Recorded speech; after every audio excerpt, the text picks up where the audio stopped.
Selamat siang Pak, perkenalkan nama saya Peter Talhat dengan NIM 2021-21135 kelas R6C. Penyelesaian sengketa batas laut antara Indonesia dan Malaysia dalam perspektif hukum internasional. Terjadinya batas laut antara Indonesia dan Malaysia dan masih banyak potensi kemungkinan timbulnya sengketa batas laut antara Indonesia dan Malaysia.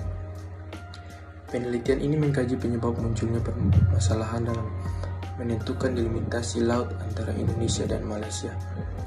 Dalam alternatif penyelesaian sengketa yang paling tepat digunakan dalam menyelesaikan sengketa batas laut antara Indonesia dan Malaysia. Pendekatan masalah dilakukan secara yuridis normatif untuk mengetahui bagaimana peraturan-peraturan secara normatif mengenai hukum laut internasional, terutama yang berkaitan dengan masalah perbatasan atau delimitasi laut antar negara.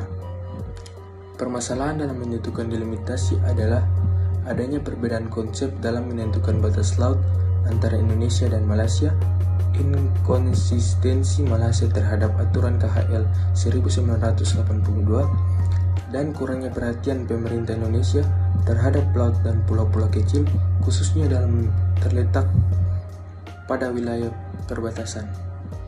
Penyelesaian sengketa yang dianggap tepat dalam sengketa batas laut antara Indonesia dan Malaysia adalah negosiasi, dan jika melalui negosiasi tidak berhasil, maka langkah selanjutnya adalah dengan membawa sengketa tersebut ke Mahkamah Hukum Laut Internasional. Penyelesaian sengketa yang dianggap dalam sengketa batas laut antara Indonesia dan Malaysia adalah negosiasi, dan jika melalui negosiasi tidak berhasil, maka langkah selanjutnya adalah dengan membawa sengketa tersebut ke Mahkamah Hukum Laut Internasional. Penyelesaian sengketa batas laut antara Indonesia dan Malaysia merupakan isu yang penting dalam konteks hukum internasional. Beberapa pendekatan yang dapat digunakan untuk menyelesaikan sengketa tersebut meliputi: yang pertama, negosiasi bilateral. Indonesia dan Malaysia dapat mencoba menyelesaikan secara batas laut antara mereka melalui perundingan langsung untuk mencapai kesepakatan yang saling menguntungkan. Yang kedua, mediasi atau arbitrase. Pihak ketiga yang netral dalam diundang untuk memediasi untuk mengadili sengketa tersebut. Mediator atau arbiter akan membantu kedua negara mencapai kesepakatan yang dapat diterima oleh kedua belah pihak.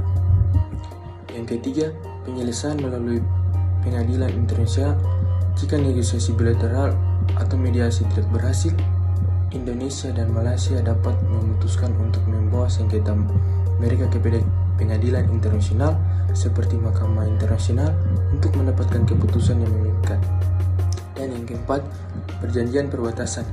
Negara-negara tersebut dapat merumuskan perjanjian perbatasan yang secara jelas menetapkan batas laut masing-masing negara.